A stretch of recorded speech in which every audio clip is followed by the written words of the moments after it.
Hello and welcome to a very quick update of Workshop 1 in a series of 6 Path to Market workshops for the Kapiti Kai Hub. This workshop covered an overview of business model building blocks, and it also talked about what is your problem? Why are you here today? What brings you to these workshops? So the business model building blocks, there's a formula and it's used all around the world for the different pieces that need to be in our business model.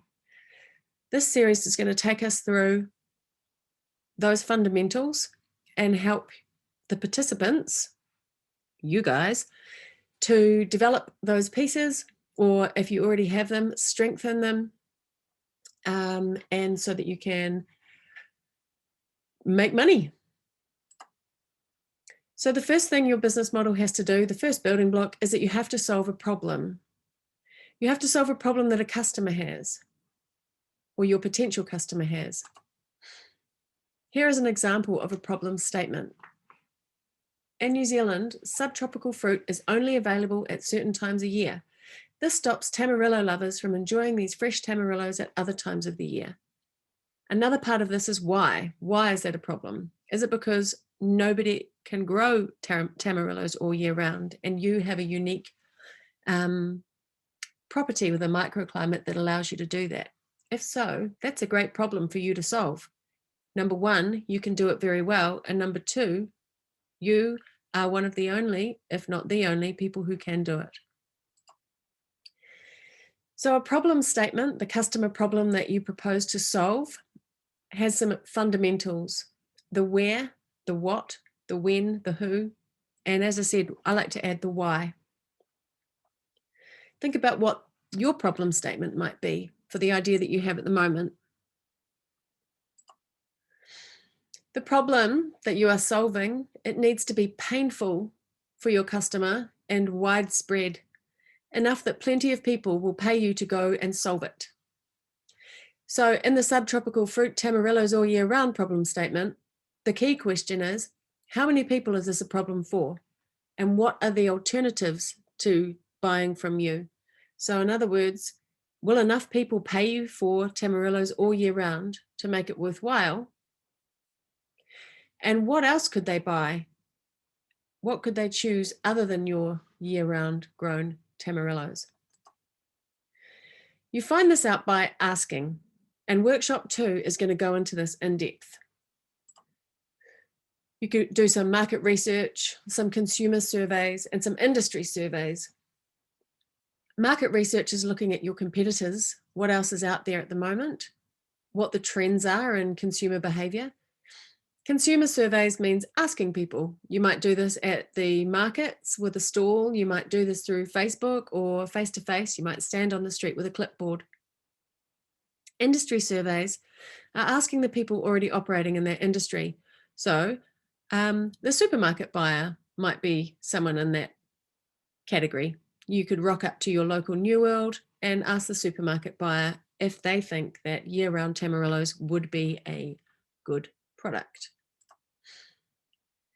So if you're coming up next week, which is this Wednesday, the 12th, have a go at writing your problem statement and bring it along, because that's what one of the things we'll be working on.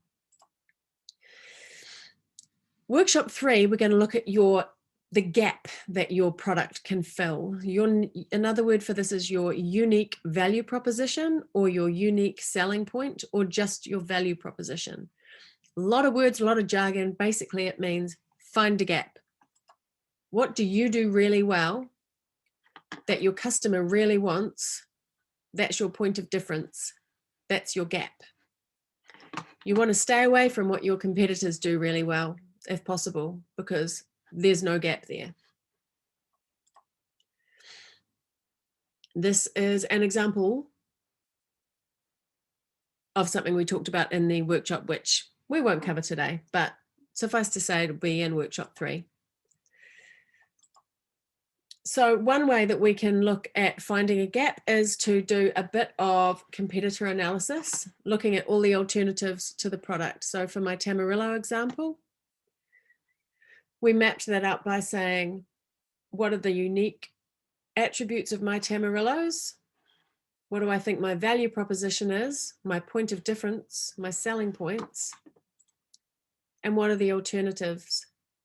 Chutney doesn't taste fresh, but it is available all year round. Frozen fruit can taste pretty fresh, but it's not that fresh, but it is available all year round. Fresh Tams are seasonal, and you don't want to sit down here. Seasonal and doesn't taste fresh sounds like a bad idea. So finding a gap, you want to look up here. This is where you want to occupy. Tastes fresh because it is fresh and it's available all year round. So unless you actually are wanting to grow Tamarillos all year round, you can come up with what are the identifiers for your product or service. So what's at the bottom, what's at the top? I had doesn't taste fresh, does taste fresh. Maybe you have affordable pricing, premium pricing. Pricing is a pretty weak competitive advantage though. So try to look at other aspects of your product if you can. This is another way of looking at competitor analysis. Price range will be really useful because it tells you what you can charge, what people are paying now, what you could expect to ask for your product. Feature 1, feature 2, it's self-explanatory. Workshop, also in workshop 3, we're going to be looking at knowing your end user. And we're going to build something like this. So down here, we know she uses Reddit and Instagram as her social media channels. She reads her news on Stuff. She shops at Pack and Save, and she's active on LinkedIn. These 1, 2, 3, 4 give you advertising channels. And also maybe tell you where to put your press release if you're launching a releasing some news. Pack and Save, well, that tells you where you want to, which shelf you want to be on first. My Food Bag, well, that's quite interesting to know. So let's say instead of Tamarillos, you had produced a dog food. Now, you thought that your special dog food was special because it was dehydrated. What you didn't realize was that is not a big selling point. So you went through your market research in the earlier workshops and discovered, actually, my customers don't find this a problem, or very few customers find not fresh dog food or dog food not staying fresh a problem. But what is a problem, and what a lot of wealthy people are prepared to pay for, is odor-free dog food. And your product is odor-free. So you can pivot. And instead of marketing it as stays fresher for longer, you can market it really strongly to the people who hate the smell of dog food. You can still keep the fresher for longer in your sales proposition, but it's not your headline. So this is why we want to find out who our customer is, what are their pain points, and where they hang out, what they read, what they see, what they hear.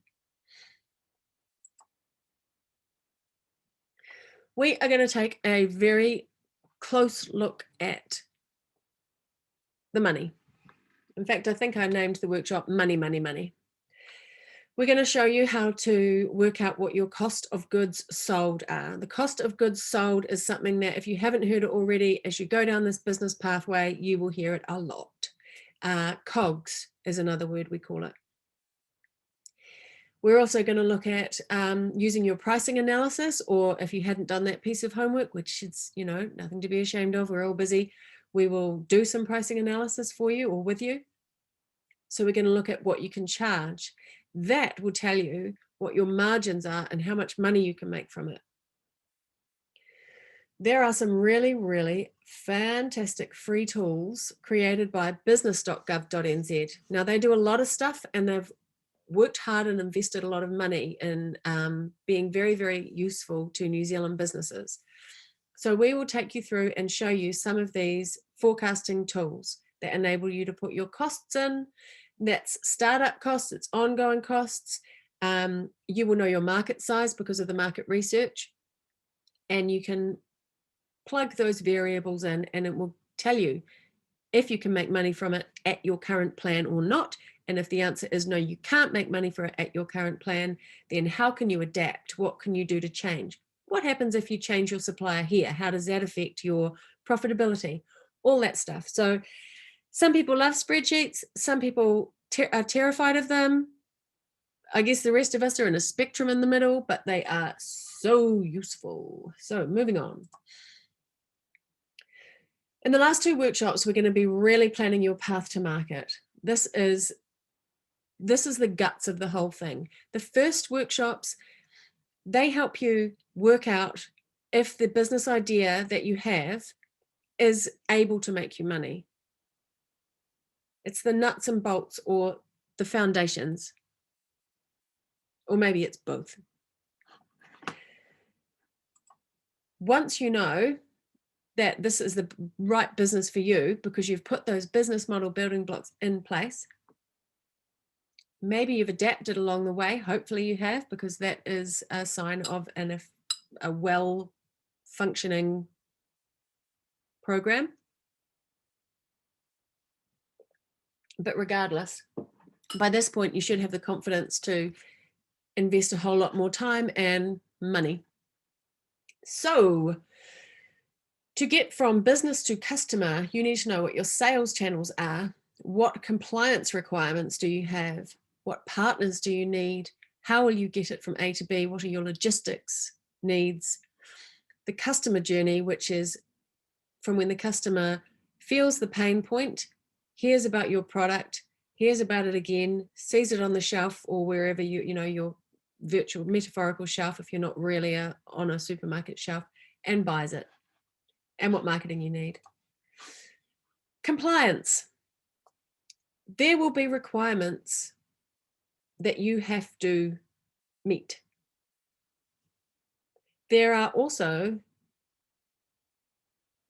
things that you can do to give you the ability to make extra claims, like gluten-free or extra nutritional stuff. So compliance can be a mixture of the actual stuff that you need to be accepted by a store, not turned away because you don't have your approved food control plan in place. But it can also be, what claims can you make on the product? For example, a great source of protein. And so we will take you through and help you build a compliance plan and identify what you need to do.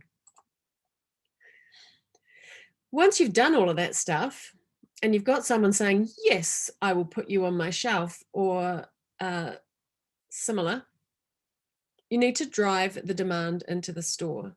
It's no good being ranged in Countdown nationwide if you cannot fund the marketing activity you need to drive customers into store. If you do not have marketing talent in your team and you need to get someone external in. So yeah, marketing, second half of the path to market plan. And it's a biggie. The whole thing is a biggie. Each piece is a biggie. Please come along. It's going to be great. Matt and Lana set us up to do these workshops because they felt that you guys, the clients of the Kaipara Kai Hub, needed it. Make them proud. Come and take advantage of this course. This week coming up, we're in Dargaville Town Hall again. Next week, we're in St. John's Hall in Kaiwaka. And the week after that, we're either going to be in Maunga Toroto Sports Club or back in Dargaville or St. John's Hall.